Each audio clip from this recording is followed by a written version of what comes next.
Babalelwa emakhulwini amahlanu abantu baseNigeria abaqoqe imithwalo yabo ngenhloso yokulifulathela lelizwe namhlanje.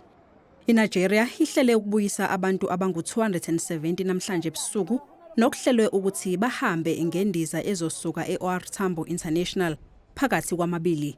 Laba bantu bavukele endlini yenxusa namhlanje ukuze kuhlolwe amaphepha abo. Kodwa-ke bakhale ngokulinda bengalitholi usizo. So they asked us to come here today, then we are here since morning. No one is there to attend to us. And this is going to 4 o'clock. 4 o'clock they are going to close. And when they close, they're going to tell us to come tomorrow. Ukulandwa kwabantu baseNigeria kuleli kulandela umnqamla juqu obekwe inhlangano iMarch and March wokuthi kushaya umhlazi ngama-30 kwephezulu bebe bengasekho kuleli abokufika abangenawo amaphepha. Ongokudabuka eNigeria naye ohlele ukuhamba uthi uhanjiswa inkinga yevisa. Isinqumo sakhe asihlangene nokusatshiswa kwabokufika.